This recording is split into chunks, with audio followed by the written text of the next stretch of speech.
When you think about an athlete at the top of their sport, you think of someone who eats clean, gets at least 8 hours of sleep and never goes partying. Someone who is fully dedicated to their mental and physical health. But sometimes there are those who don't care about the rules. They, quote, spend all their money on booze, birds and fast cars, while squandering the rest. Despite this, he took the footballing world by storm and became one of the best football players in the world. Today we'll talk about the melancholic tale of one of the best dribblers of all time, George Best. Best was first discovered by Manchester United scout Bob Bishop, who sent a now iconic message to United manager Matt Busby. The message simply read, "I think I found you a genius." Before being scouted, Best was rejected by his local club Glentoran for being, quote, too small and light. After spending 2 years as an amateur, he made his professional debut on September 14th of 1963 at just 17 years old, after which he was dropped back to the reserves. His first goal in the first division would come a couple of months later in a 5-1 victory over Burnley. Having proven himself to the manager, Best ended that season with 26 appearances, scoring 6 goals. When the next season rolled around, he would become an integral part of the first team, even winning the league title over Leeds. You can't defeat me. But he can. During these early years, defenders would often struggle to contain George Best's highly technical playing style, which resulted in him being the target of some very rough defending. To counter this, Matt Busby organized fierce training sessions in order to prepare Best for their challenges. Best was catapulted into international stardom when he scored 2 goals in the quarter-finals of the European Cup against Benfica, at just 19 years old. Both the British and Portuguese media were so amazed at his impressive display that he immediately became a sensation. This earned him the nickname of O Quinto Beatle, meaning the fifth Beatle, a reference to the fact that his mop-top hair was very reminiscent of the famous band. United won the league again in the 1966-1967 season, with Best scoring 10 goals. Best also helped him share the Community Shield with Tottenham Hotspurs. The match ended in a 3-3 draw, meaning both teams shared the trophy, holding it for 6 months each. The following domestic season would be less successful, as United missed out on the league title by 2 points, while local rivals Manchester City claimed the title. However, this season would mainly be remembered by United's first ever European Cup win. Best scored and assisted in a 2-1 win over Sarajevo in the second round of the tournament, after beating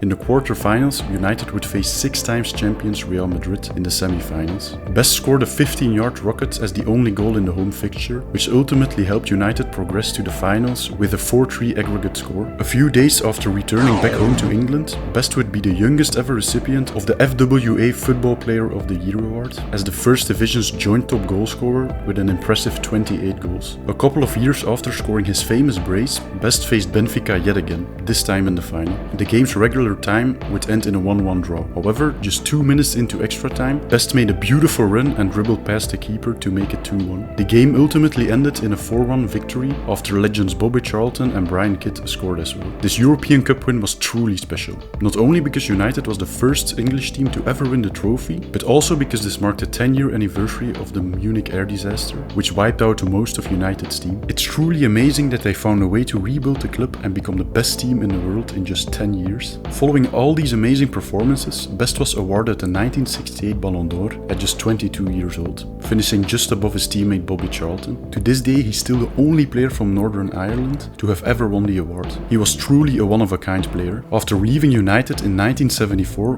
Best went on to play for various smaller teams in Scotland, Australia, the United States, Ireland and even South Africa, never staying longer than 2 seasons. These times were filled with incidents. One time, while playing for Hibernian, Best was found drinking and partying with the French rugby team. He decided to retire from football in 1983, aged 37. George Best, you've had a night to think about it. Are you still definitely quitting football? Yes, definitely, yeah.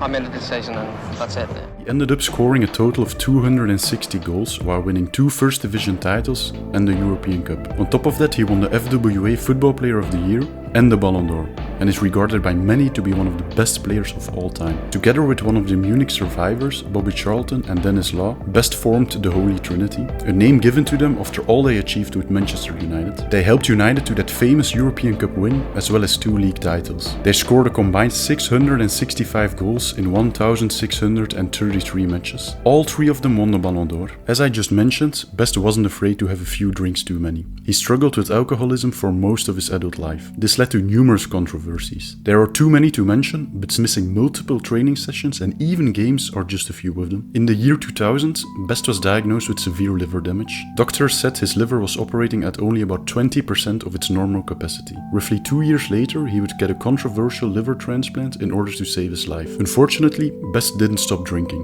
and he was admitted to intensive care in 2005 due to complications from medication he was using to stop his body from rejecting his transplanted liver. Later that year, he would pass away aged 59, with one of his final messages reportedly being, "Don't die like me."